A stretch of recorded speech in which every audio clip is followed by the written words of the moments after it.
A toxic flood of dark money has given billionaires and special interests a powerful way to rig the system secretly in their favour.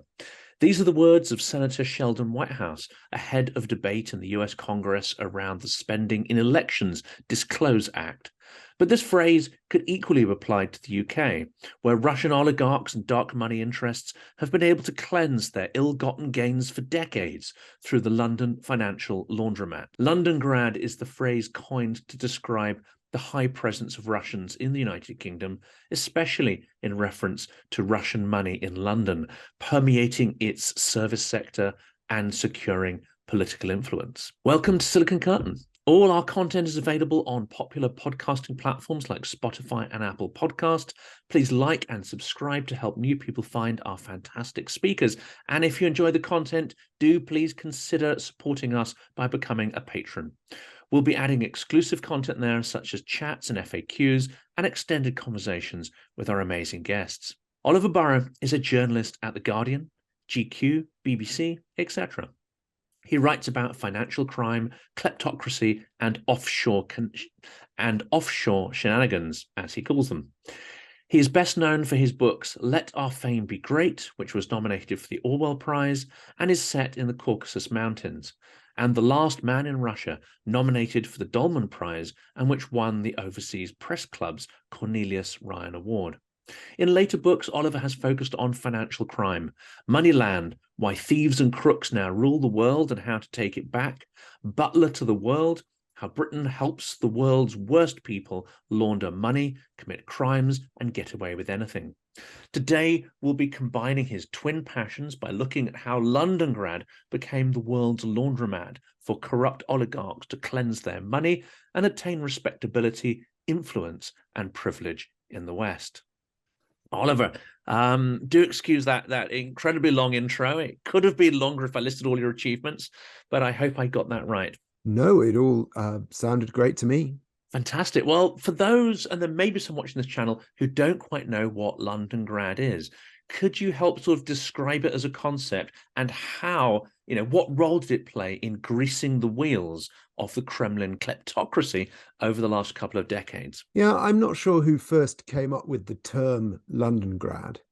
It's one of the terms used, another one is Moscow-on-Thames, to talk about the appeal of London to Russian oligarchs in particular. So obviously Londongrad is like Leningrad, Petrograd, whatever, Volgograd.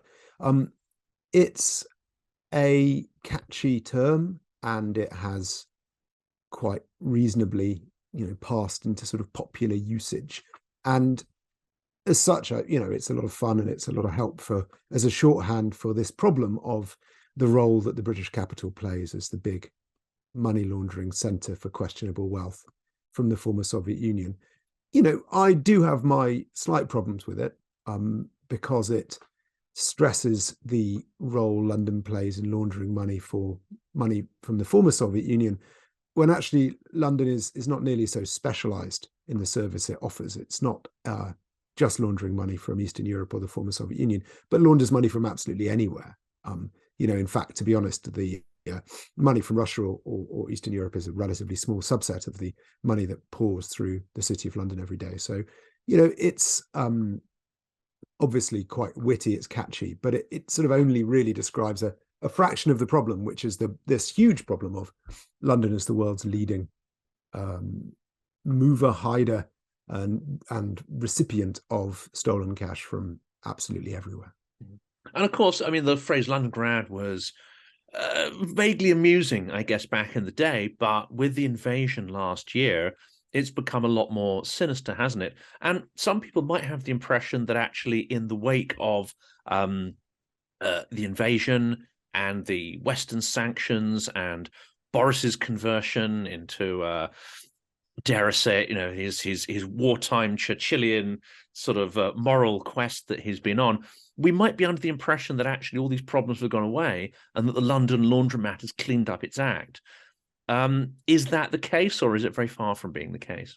Yeah, there's a lot there's a lot to unpack there, as they say. Perhaps I should talk a bit about why, the role that London has played has been so pernicious over the years. And this, if we're talking specifically about, because obviously the context of our conversation is very much what's happening in Ukraine, if we talk specifically in the context of the Russian money moving through and ending up in London, it's important, I suppose, to put that in context and why that's been so problematic.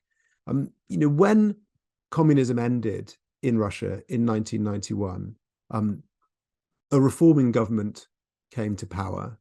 Boris Yeltsin was then president and appeared to be, in his erratic way, sincerely committed to trying to build a new kind of economy and a new kind of political system in Russia. And he had this radical reforming government. And that government has quite reasonably come in for a huge amount of criticism because of what it did. But it was in a pretty difficult situation.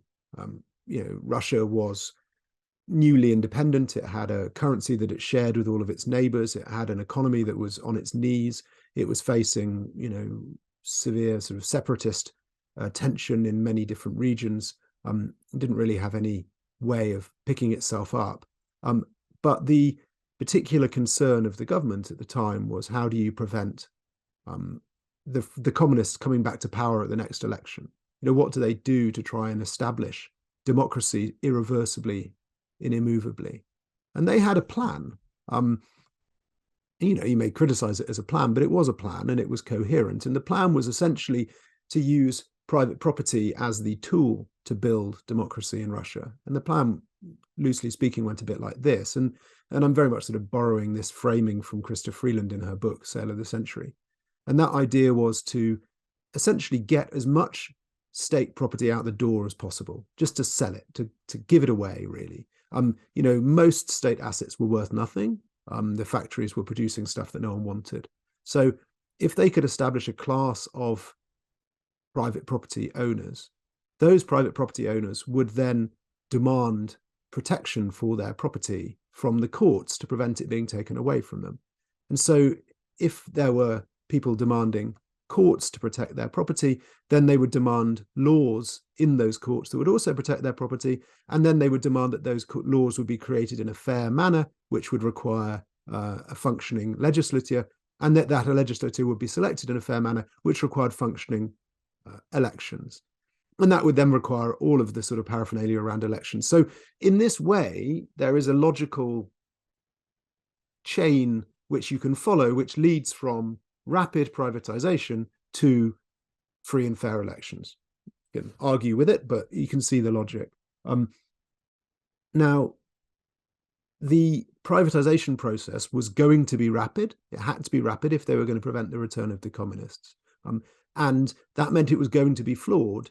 And that meant some people were going to end up probably with unfair ownership of property, and some people would end up unfairly lacking property. But that was a price that they thought was probably worth paying, considering the goal, which could be won by essentially prosperity, freedom, democracy, and all the rest of it.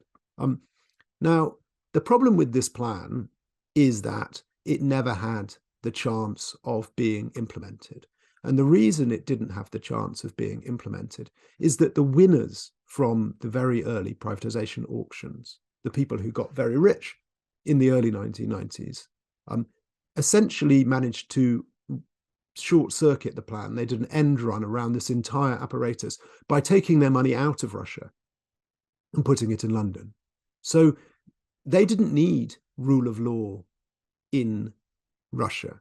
They didn't need democratic elections in Russia. They didn't need free and fair courts and so on, because they could buy all that in London. So essentially they could operate in this predatory way, which was accepted by the plan. It was seen as a short-term problem that the long-term solution would fix. And they could continue acting in this predatory way because they didn't need to build the rule of law at home. So instead of the oligarchs, as we now call them, being a temporary problem and a sort of necessary evil for building democracy and freedom in Russia, they became the long-term solution for Russia. They became almost a colonizing class in their own country, looting their own country for their own benefit and to the great harm of everyone else. So the role that London played was essentially to doom any prospect of a democratic transformation in Russia by empowering the oligarchs to continue to steal for far, far, far longer than they would otherwise have been able to. Now, London wasn't alone in the 1990s. Much of this money also flowed to Switzerland, also flowed to New York and to other wealth havens. But in both of those cases, there were serious investigations, the Mabatek scandal in Switzerland, the Bank of New York scandal in New York, which helped to limit the money flow to those places. There was no equivalent in London. There's been no serious investigation of oligarchic wealth in London ever. And that meant that London became Londongrad. It became this home from home for the Russian oligarchs, and more importantly, home from home for their wealth.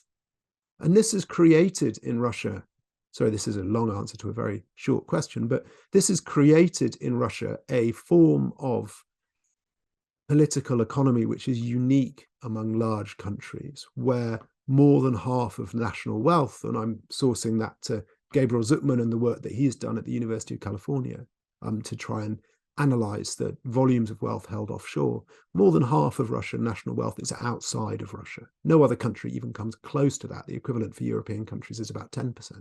For the United States, it's more like 5 or 4. 51% of Russian national wealth is outside Russia.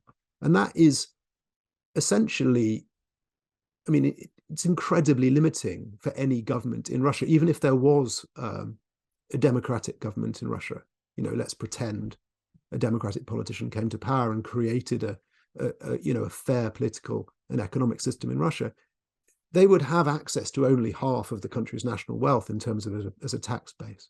So, Russia is severely constrained in what any government could do there that wasn't dominated by oligarchs. And that's kind of our fault. And that's a really serious thing to have done to anywhere. So if you wonder, how did Putin build a kleptocratic system? How did the oligarchs manage to steal everything? How did Russia become in hock to this minute group of gangsters? That's because we helped them. We provided the legal services, the accountancy services, we sold them property, we educated their children, we sold them fine art, we captained their super yachts, we provided them with the taxation systems, we sold them golden visas. All of this, we did it all. We helped them sue journalists who tried to write the truth about all this. So London's role in this is terrible, really. And yes, in the last year, to go to your bit of the question about Boris Johnson and his sort of Churchillian cosplaying, yes, in the last year, Britain has been good at providing weapons to Ukraine, providing money to Ukraine, providing a home for many Ukrainian refugees. And I think many Ukrainians are very grateful for that. And if I find it very instructive to talk to people, for example, from Poland, who are very, very positive about the role the UK has played in this conflict. But that role needs to be put in the context of what we did for the previous 30 years. And it's a bit like a doctor who rushes in to help save a patient when it is the doctor's fault that the patient is ill in the first place. We are stepping in to try and help the Ukrainians solve a problem that we caused. And it just would be much better if we hadn't caused the problem in the first place. Exactly. The doctor has run the patient over and then sets about trying to save him. If you're ultra cynical, I mean, there's so many questions to come from it, but I'm glad it was a long answer because I think this gets the absolute heart of the issue in a way that even I hadn't sort of wrapped my head around previously. If you're going to be ultra cynical, Putin is fully aware that this is going on. Boris Johnson, in his Churchillian mode, is fully aware. Despite his often vagueness interviews and so on, he'll be fully aware of the relationships he may or may not have had with oligarchs. He'll know how this flow of capital worked and the system worked. In a way, his transformation is another way of cleansing, perhaps, the bad behavior of the past or the bad policy of the past. I'm not entirely convinced by that, actually. I don't know to what extent any of this happened with the full knowledge of the consequences of it at the time. I think that there is a school of thought, and to acknowledge that, a lot of people would disagree with me, who see this as having been far more deliberately designed by its participants from the outset, that London set out to attract this business, knowing full well what it meant. I've spoken to quite a lot of people involved in the early days of the creation of London as an offshore market, which goes back way, way further than the early 1990s, and spoken to a lot of people, who were involved in moving this money and so on. I've never got any sense that this was a deliberate policy. It is something that was profitable, and therefore no one was in the mood to ask too many questions about it. The money was flowing in, so why try and turn that money away? There was a self-serving ideology which is not uniquely British. We've seen the same thing in Germany and in other European countries, that by trading with the Russians we would be, as it were, civilizing them. And this is interestingly, you see reflections of this going back to the late 1950s, early 1960s, when we started financing trade for Russian state, for Soviet state banks. The idea being that by trading with them, we would be capitalistizing, and that's a horrible word, but you know what I mean, capitalistizing the Soviets and gradually bringing them into the Western trading system. It's a philosophy that makes a degree of logical sense, but it's also incredibly self-serving. The idea that what I want to do anyway, which is make money from these people, is not just good for me, but good for everybody, is, an incredibly convenient philosophy.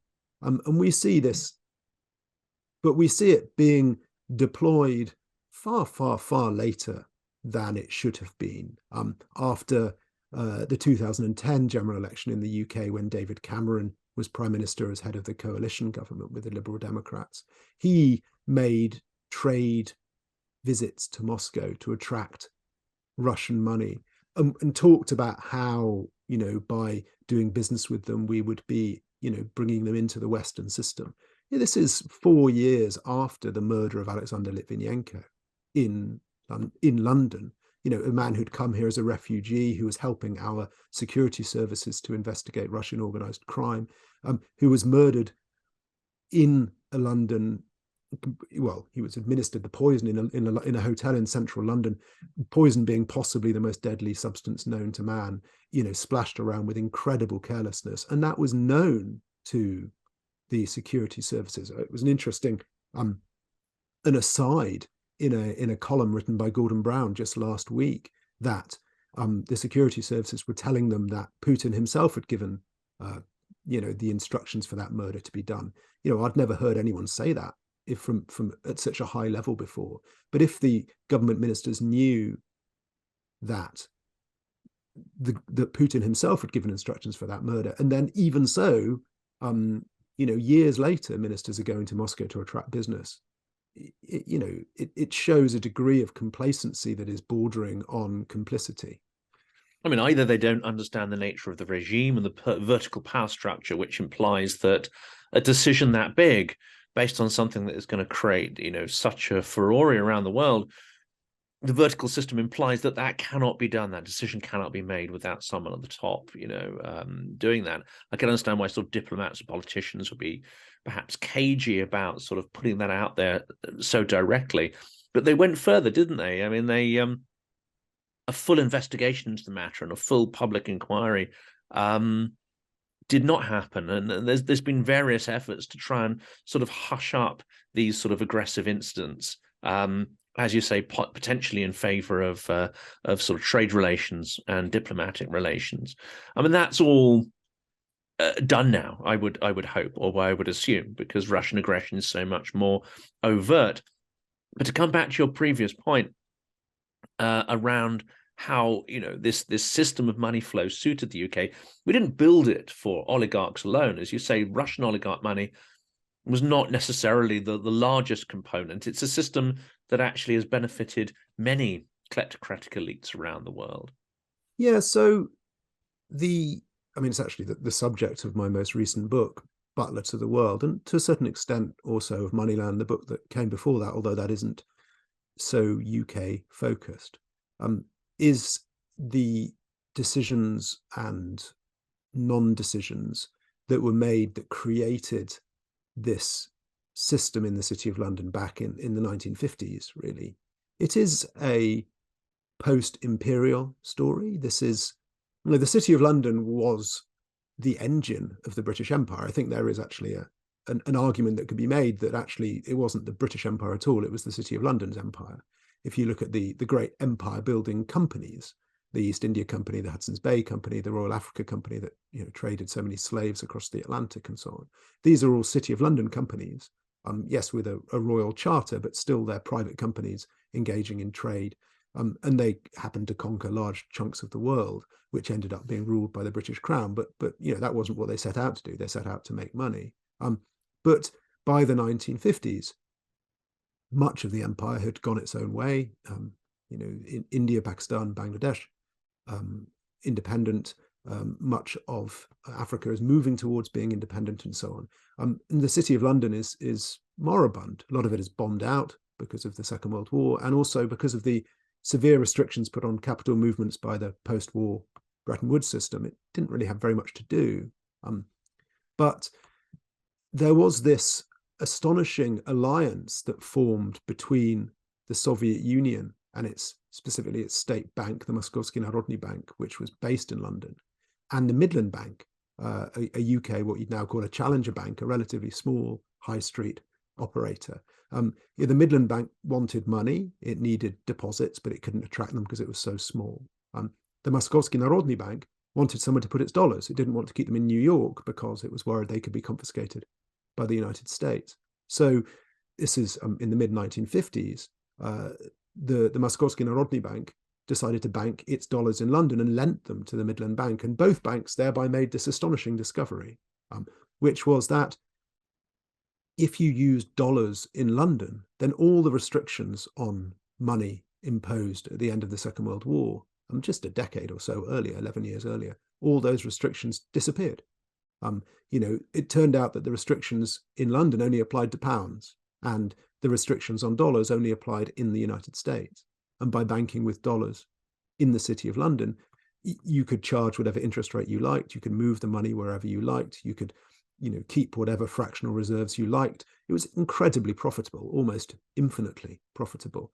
And before too long, it wasn't just the Midland Bank that was doing it, but all the London banks. And then other banks opened branches here too, American banks, German, Japanese, French, and so on, moved their people to London to take advantage of this loophole. And this was the birth of offshore finance. Offshore finance, the banking of dollars in London, the creation of what was called the euro-dollar market, is one of the most consequential inventions of the second half of the 20th century when it comes to liberating the wealthy from the control of the rest of us. The London offshore dollar market is now one of the biggest markets in the world. It's absolutely foundational for the way that money flows seamlessly around the globe. And in whose interests did that first offshore dollar market appear? It was in the interests of the Soviet Union, which was keen to evade potential restrictions put on its activities by the United States. London, the City of London, was earning fees by helping Britain's geopolitical foe to evade restrictions imposed on it by our closest ally. And that is an astonishing insight into London's willingness to act as this amoral enabler for anybody. And this, that was only 2 years after the death of Joseph Stalin. Before the Cuban Missile Crisis has happened, the height of the Cold War. If you think that they were willing to do that at the height of the Cold War, when you weren't sure whether the world was going to survive from one year to the next, it's not surprising that they would do the same for Russian oligarchs now, when Russia seems like a far less ferocious antagonist. So that willingness to put profits ahead of any other interest is at the heart of the creation of the offshore markets. And of course, offshore didn't stop with just moving money around seamlessly. Then it was also protecting that money by creating tax-free anonymous investments for people to invest in. It was also protecting that money by means of court cases, legal proceedings in the commercial courts, court cases against journalists and defamation proceedings, and then spending the money. London is the world's third biggest art market, hugely popular with oligarchs buying, paintings and sculptures and so on. It has obviously very successful range of private schools, educating the children of the elite from all over the world, universities, and so on. And of course, we have very biddable politicians. As you mentioned, Boris Johnson has been friendly with a number of oligarchs over the years, but it's not just Boris Johnson, and it's not just conservative politicians either. Both Peter Mandelson and George Osborne were guests of Oleg Deripaska on his yacht. Yevgeny Lebedev is a member of the House of Lords, Baron of Siberia. So this willingness to profit from anybody at any time is at the core of the reinvention of London as the capital of the British Empire to the capital of the offshore empire. And that's what I refer to as being Butler to the world, this willingness to do anything as long as the person who you're doing it for is rich enough to afford the fees. And it's not surprising, given what you've said, that this system has not faced any serious challenges, at least in the Russian context. Not in 2014. I don't imagine anything particularly changed at that point. February 22, however, seems to have marked a significant change. But it's also interesting to see Putin's transformation, isn't it? Because he would have known that all these flows of capital are going out of the country, potentially out of his grasp, out of his reach and control. And yet he doesn't seem to have made any serious attempt to bring that back until recently, when he caught his imperial fever. But there's another statistic, isn't there? And that's where you look at the concentration of wealth in what percentage of the population. And I think the figures are that in the UK, it's actually relatively spread out wealth. It's slightly higher in France, but in Russia, it's a very small number of individuals, I believe, hold around 48% of the nation's wealth. So again, there's this huge contrast of both concentration of wealth geographically, most of it coming in Moscow, and in a very small number of hands. Yeah, so in Britain, I mean, in income inequality, we are quite an outlier in income inequality terms. But yeah, wealth inequality, we're actually not that bad, pretty much in the European mainstream. Russia, however, is astonishingly unequal. It's very difficult to put a very precise figure on it, precisely because so much money is offshore. It's difficult to know who owns it. And also, it's quite hard, really, to say whether these people are still Russian. Many of the Russian oligarchs have bought passports or obtained passports in, obviously the countries that sell passports like Malta and Cyprus are also countries that provide passports like Austria, Finland, Portugal, Israel, and so on. So it's very difficult, really, to pin down the precise numbers, but it's clear that, Russia in wealth inequality terms is more unequal than it was on the eve of the First World War. The Russian oligarchs now own a greater proportion of Russian national wealth than the aristocrats did under the Tsar, which is an incredible thing, to think about, considering how astonishingly unequal things were back then.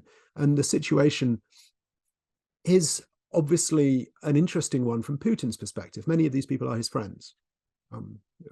Let's face it, all of them are. So they wouldn't have the money if they weren't. So, they are either his old friends or new friends. Either way, they are on his team. But, they're not fools, and they're certainly not advised by fools. And many of them have sought to get their money out of Russia, not just because there's more fun things to buy outside Russia than inside Russia, but also because if it's outside Russia, it's safe from Putin if he falls out with them, as he has done in the past with many oligarchs. So he has been certainly rhetorically running what he's called a de-offshoreization drive for some time, encouraging people to bring their money home. And, after 2014 and the annexation of Crimea and the first invasion of Ukraine, there was a slight Western response. There were some sanctions imposed. And that did appear to have the effect of bringing a bit of Russian wealth home, and increasing the Kremlin's control over the economy. But yes, February 2022 is the break point. I think that Putin was surprised by the resolve the West had shown. It had been very difficult for Western countries to agree on sanctions when previous outrages had occurred, even after the poisoning in Salisbury in 2018, when Sergei and Yulia Skripal were poisoned with Novichok, and of course Dawn Sturgis died when she accidentally poisoned herself. There's a fascinating bit in Norma Percy's recent documentary, it's called Russia and the West, or Russia Against the West, about the attempt of British politicians to gain approval among European allies to have sanctions about this. And I think the response of the Austrians were, well, no one's poisoned anyone in our country. There was a entirely reasonable sense in Russia that the Europeans were incapable of uniting against the Russian threat. So it probably came as a bit of a shock in February 22 when that's precisely what happened. The EU, the UK, the US, obviously, Canada, Australia, Japan and a few other countries have been really acted together as one, pretty much, in sanctioning a very, very wide range of Russian individuals and institutions. Paralyzed the mechanism by which Russian oligarchs operated, the movement of money from Moscow to London, Moscow to the south of France, Moscow to Switzerland has ended. So they have been seeking new mechanisms to try and maintain their ability to get their money out of Russia and to buy things, with a degree of success.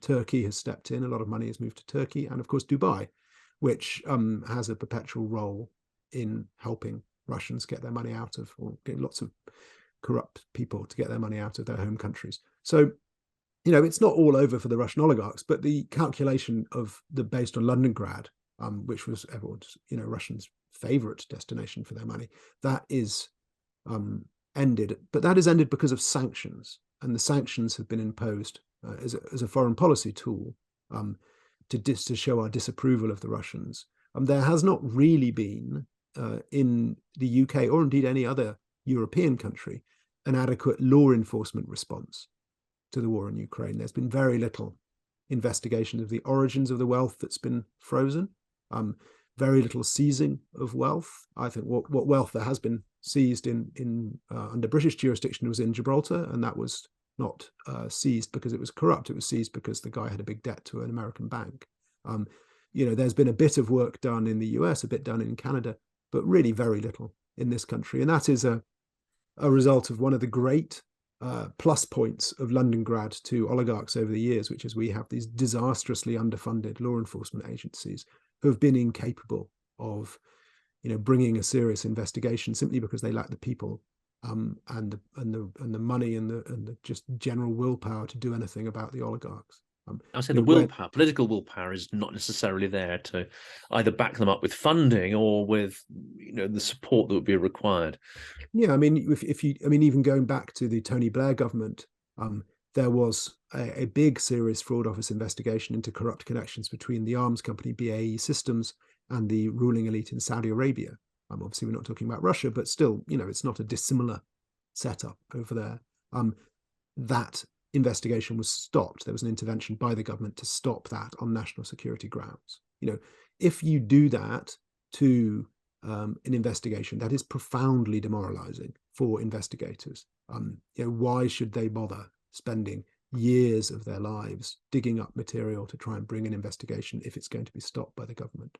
And that is the context in which British law enforcement has been operating, not just underfunded, not just under-resourced, but also aware that if they get anywhere, they might just be stopped at any moment as well. So, there are aspects of the British enforcement apparatus which are quite good. We're quite good at tax fraud. Our tax gap is very limited, and that shows what can happen if the government actually wants to do something.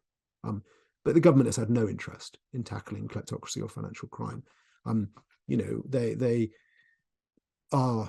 They have brought in a bit of extra money, and they're trying to formulate some new bodies to look into this, but it's from a standing start, and you can't just pick this stuff up. It's like going from your couch to trying to run a marathon the next day. It takes months and months of training to run a marathon, and it takes years and years of work to bring a case against an oligarch. I'd love to go back to the equation that you set out at the start of our conversation, because I think it's an absolutely fascinating area, which I'd love to sort of dive into more. And that is this equation during the privatization, the theory that oligarchs will help build not necessarily civil society, but will build the framework of a judicial system to protect their wealth. An extension of that, of course, is the involvement in politics.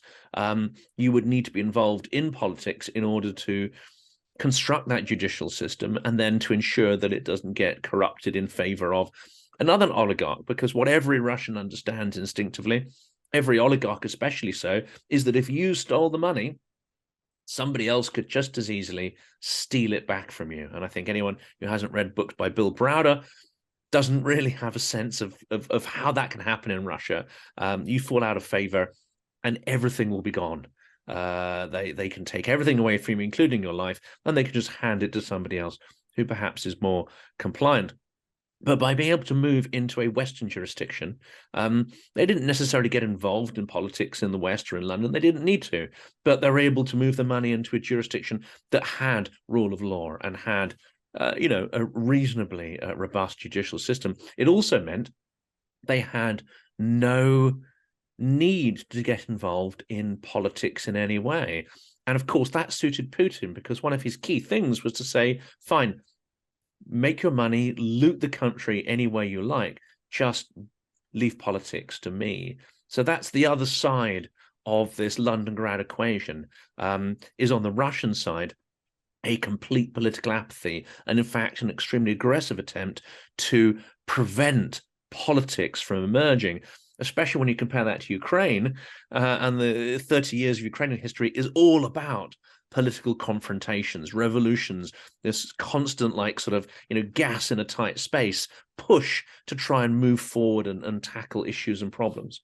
It's a fascinating parallel, actually. The Ukrainian situation, ironically, considering that privatization worked very differently in Ukraine to how it worked in Russia. And in fact, they didn't privatize, the key asset, which was the pipelines, the gas pipelines running under Ukraine from Russia to Europe. Ukrainian politics is far more what was envisaged in those early days in Russia, with this jostling for power. Ukraine, as people ceaselessly remind anyone who mentions it, was, and probably is in many ways, as corrupt as Russia. It has had huge problems with corruption, which is why it's had two revolutions since if you count the Orange Revolution as a revolution, since the collapse of communism there, why it has this sort of ceaseless push and pull between civil society and oligarchs. But what it doesn't have, unlike Russia, is a sort of pyramid of corruption. This idea that you have one person, Putin or whoever, at the top, then a small group of insiders, then a lower down group, and then all the way down to the sort of patrol police at the bottom gathering 100 rubles here, 100 rubles there. Instead, what you have is multiple warring clans, all of whom compete for control of bits of the state or political parties, or they might win an election this year and then lose one the next year. And it was in the cracks between these warring clans that civil society was able to appear in Ukraine, that free media was able to appear.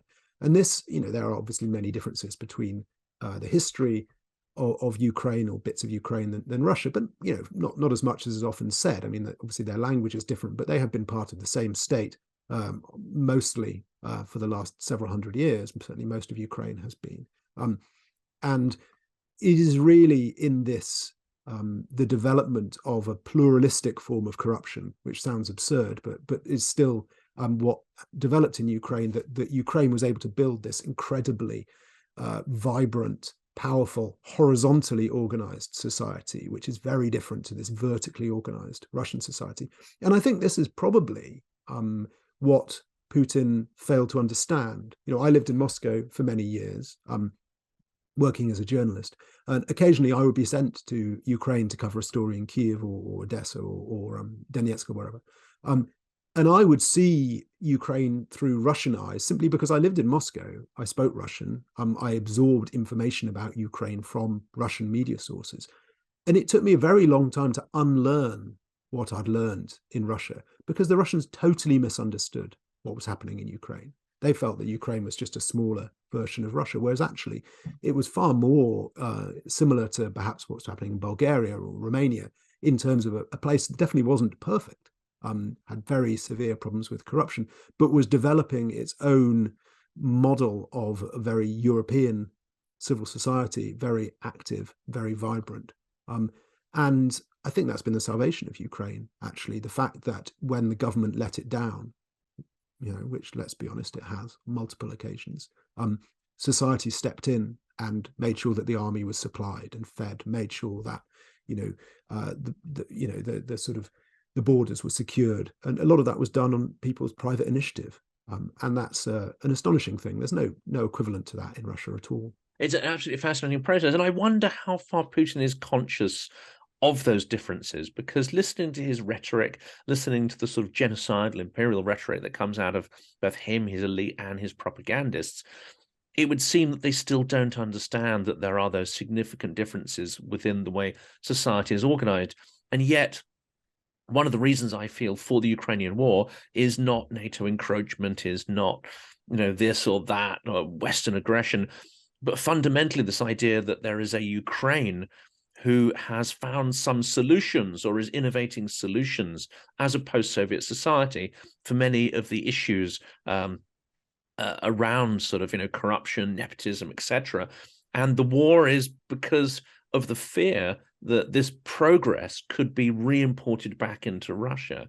But I think we need don't to know how conscious Putin is of that. I think we need to be a little bit careful with interpretations around these things, simply because we don't know. We don't know what's happening in Putin's head. We don't know what's happening in his close circle. Those who know don't talk, and those who talk don't know. So there is a tendency to interpret this through whatever prism it is that we want to interpret things through. My personal opinion, in having heard a lot of Putin's speeches, having seen him speak a lot, having just as an observer of him, is that in a way he sort of managed to capture a system, but then the system kind of captured him, and eventually you become a creature of the system which you've created as much as it becomes a creature of you. He is the world's best advertisement for term limits.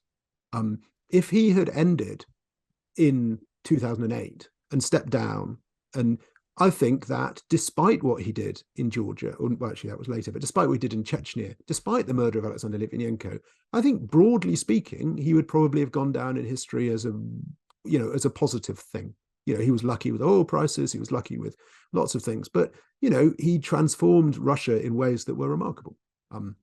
Even 2014, I mean, as much as the illegality of the Crimean War and the fact that illegality, which Russians were prepared to tolerate, has come back, and that illegality has now affected them all with conscription and so on. I'm not sure many Russians make that connection between tolerating illegality in one sphere and it really coming back to punish them. But if he'd retired in 2014 after the seizure of Crimea, he would have gone down in Russian history, at least as a positive force. Local history and mythology, not necessarily international. Locally, I'd say in 2008, he probably would have gone down internationally as, broadly speaking, a positive thing. On balance. Personally, I would have thought he was bad because I was obsessed with Chechnya, but a lot of people would have felt he was, broadly speaking, good. But I think that as his circle has narrowed, and as he has become, increasingly paranoid and increasingly restricted in who he talks to, the corruption that he's created around him has fed back and provided him with corrupted information, and he's ended up in this very ignorant situation.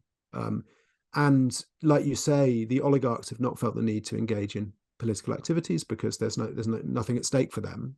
They can just leave, and I think they're regretting that decision now. So they are, in the main, nimble, gifted business people in their own way, who have navigated a particular system with skill and to great profit to themselves. They know very well what's going on. Many of them were extremely well informed about what was happening in Ukraine and elsewhere.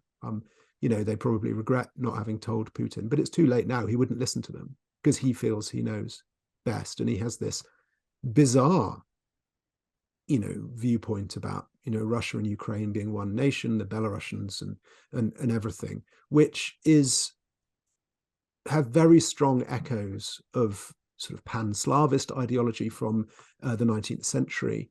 That is where it comes from, with sort of strong sort of admixtures of kind of some of the strange sort of quasi-fascist ideologies that were going around in the Russian diaspora in the 1920s and so on. And how do you de-radicalize someone like Putin who has sort of gone so far down that rabbit hole?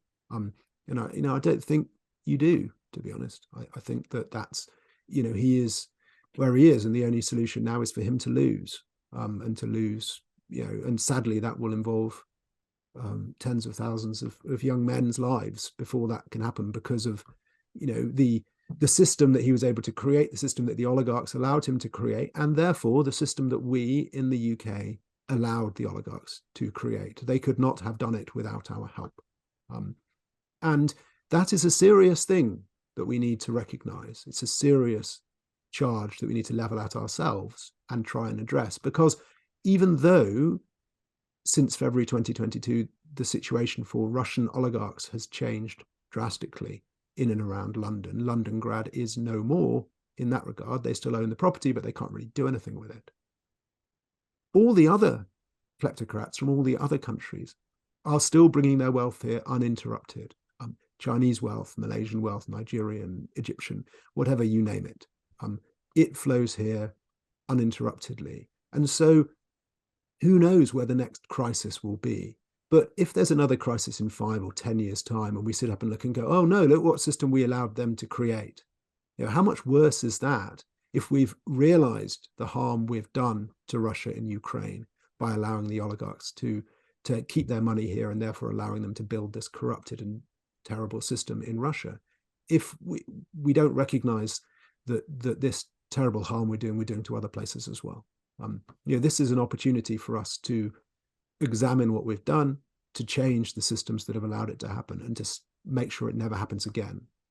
I see no sign on any side of politics in the UK that debate is being had. And that's something that needs to change. And even if we close the sluice gates, as you've said, that money flows to Dubai, it flows via Cyprus and various places. It's almost that system that we've helped to engineer is somewhat almost beyond our control. I'm going to slightly disagree with you there. I think that that is an argument that has been used since the 1960s as an argument for Britain not to do anything about the system it created, about the offshore system, to say, well, it's gone now. If we don't do it, somebody else will, which is an argument to do nothing. London isn't just anywhere.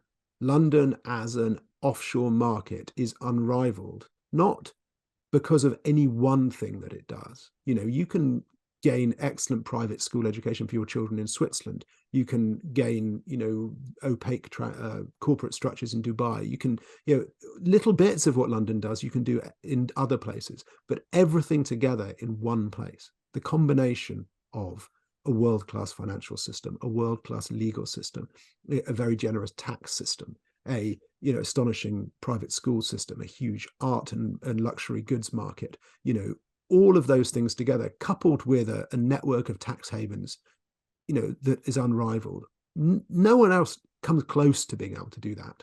If London were to stop being a center for kleptocratic wealth, it would destroy the global money laundering system. Maybe it would be replicated in 50 years in Dubai, or 20 years in Dubai, but for 20 years, it wouldn't exist.